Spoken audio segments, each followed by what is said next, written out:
Eu comecei quando eu tinha 17 anos. Comecei a desenhar. Em casa? Comecei a desenhar em casa. Você falou de um tio seu. Tinha um tio que era desenhista, o nome dele era Saúl Santiago. Ele morava em Catende. Ele era pintor da cachaça Chica Boa. Ele fazia propaganda da cachaça Chica Boa. Pintava e bebia. E morreu doente de tanto beber. Ele era um artista, um grande desenhista. Foi ele que me ensinou a desenhar. Quase que foi ele. Mas eu também acho que aprendi a desenhar com uma madrinha minha chamada Dalzina Chagas, que bordava. Ela ficava bordando e eu ficava bem baixinho, na altura da linha do bastidor, e ela bordando. Acho que vem por aí. E pintura também, eu tinha um tio que pintava a casa e me dava o rodapé para eu pintar. Que maravilha. O rodapé era um negócio que ele fazia uma linha com cordão e eu tinha que pintar aquele rodapé de roxo e não podia passar daquela linha. Entendeu? E ele me dava um pincel e ele me dava algum dinheiro para fazer isso. Eu gostava muito. Ele caiava as casas e eu ia pintar o rodapé das casas. Chamava Seu Lima ele, era de Catende também. E isso até que idade? Depois você entrou no exército? Não, depois eu entrei na aeronáutica. E na aeronáutica, como eu desenhava, então eu fui trabalhar nas sessões de desenho, onde tinha desenho, onde se fazia cartazes, letreiros, gráficos. E comecei a trabalhar. E paralelamente a isso, eu começava a fazer desenho também. E fazer todas as técnicas, lápis de cor, aquarela, nanquim. Só não tinha pegado óleo ainda. Vim pegar em óleo pela primeira vez aqui na Escola de Belas Artes. Eu fazia guache, que guache é muito parecido com óleo. Mas eu fiz essa escala toda. Desenho, lápis de cor, grafite, aguada, que é nanquim com água. E você começou a estudar na Escola de Belas Artes antes de ir para Salvador? Não. Na Escola de Belas Artes foi que, quando eu fui para Salvador, aí eu era cabo da aeronáutica, fui para Salvador e lá fui licenciado. De Salvador eu fui para São Paulo, que eu queria muito conhecer São Paulo. Eu fui para São Paulo. Em São Paulo passei um ano. Em São Paulo entrei numa escola de desenho. Descobri que a escola de desenho eu não estava aprendendo nada. E o diretor da escola de desenho botou um anúncio no jornal querendo professor de desenho para a escola, para ir para Curitiba. Aí eu me apresentei a ele com um anúncio. E ele disse, pronto, você vai ser o professor da escola, que ele já me conhecia. Eu desenhava tudo que ele mandava. Porque o processo dele era o seguinte, ele lhe dava uns desenhos de Renato Silva, do caderno de Renato Silva, para você ir copiando. Então o curso era assim, você copiava, passava um mês, 2, 3, quando via que não aprendia nada, aí você saía, mas já tinha deixado dinheiro lá. A escola era assim de gente. Eu não digo o nome da escola porque é falta de ética dizer isso. Pode ser que eu volte para ensinar nessa escola de novo. Entendeu?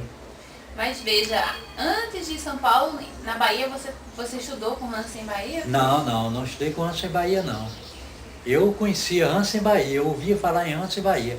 E um dia encontrei Hansen Bahia num bar que tem uma fotografia dele aqui. E posso mostrar as fotos dele, ele com a mulher dele. Entendeu? E conheci a Manuel Araújo. Tentei entrar na Escola de Belas Artes lá de Salvador, mas não consegui, porque eu só tinha o terceiro ano ginasial lá. Então depois que eu fui para São Paulo, passei um ano em São Paulo, fui para Curitiba. Em Curitiba passei uns 4 meses só na escola e voltei para Recife. Quando eu voltei para Recife, foi que entrei na Escola de Belas Artes. Aliás, eu fiz o vestibular para arquitetura. Eu queria ser arquiteto.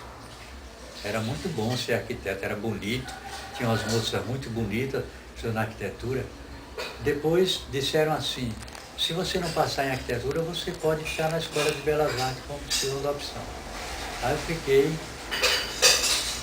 em Belas Artes, como segunda opção. Eu devia ter uns 28 anos, mais ou menos. Já estava velho.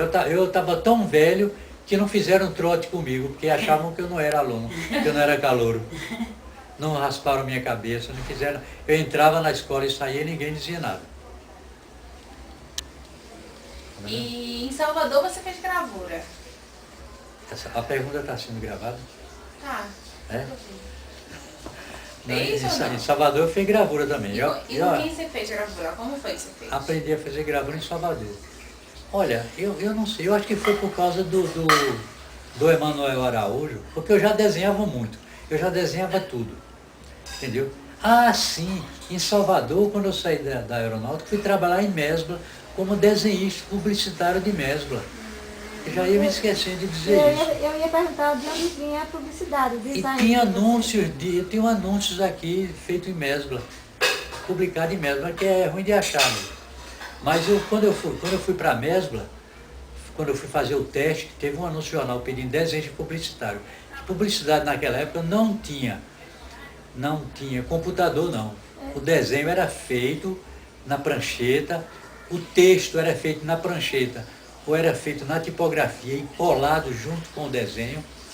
Então quando eu fui fazer o desenho que ele me deu para fazer, foi uma caixa de Philips Shave, o barbeador, dentro de uma caixinha com fechiclé e tudo. Então eu escolhi um bico de pena. Quando eu fiz o desenho, que o gerente da loja viu o desenho, disse ao cara da publicidade: pode encerrar os testes que o candidato já foi selecionado.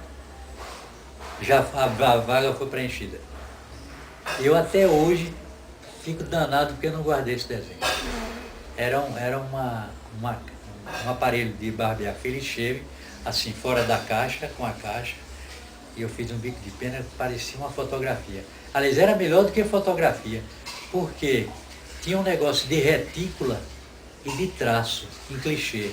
Não sei se vocês entendem isso. O clichê, quando ele dava meio tom, era uma série de pontinhos, a retícula. Isso ficava ruim. E quando era só traço, o anúncio ficava melhor no jornal.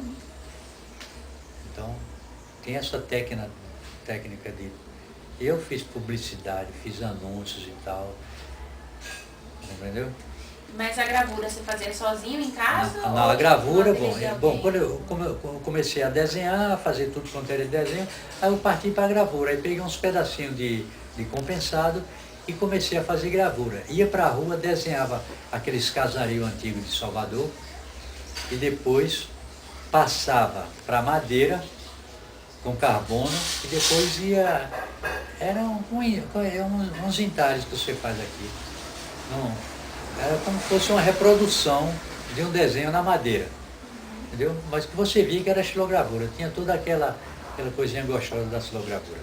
Agora, xilogravura mais ou menos abstrata, eu vim fazer cá na Escola de Belas Artes. Na casa do Paulo Brusco tem uma xilogravura minha que eu fiz na Escola de Belas Artes, uma cópia única, que eu perdi até a matriz. E no Clube da Gravura, o Anhangara Lisboa, lá na Paraíba, tem umas 3 gravuras minhas. Que eu fiz a matriz lá. Toda vez que eu ia lá na Paraíba, eu fazia alguma gravura, abstrata. É muito bom, fazer gravura é muito bom. Antes de você ir para Salvador, você conhecia artistas daqui de Recife, fora eles da sua família? Convivia com alguém da arte? Não. Antes de ir para Salvador, eu, por incrível que pareça, não conhecia nenhum artista. Mas eu vi o ateliê que ficava na beira do rio, como era aquele ateliê que foi criado por Abelardo da Hora. Coletivo. Hein? Coletivo. O coletivo tinha assim, era na frente do Correio, ao lado do Correio, dentro do rio. Eu fui ver a exposição ali. E aqui no Recife eu ia para o Teatro de Arena, ia ver Ariano Suassuna, vi umas 3 peças, vi A Face da Boa Preguiça, vi com Leda Alves, uma peça com Leda Alves, e com aquele rapaz que foi o primeiro Jesus de Fazenda Nova, Carlos Reis. Eles trabalharam, parece que foi ou A Face da Boa Preguiça, ou foi alguma coisa aí como é? O Alto da Compadecida. Isso era no Teatro Popular?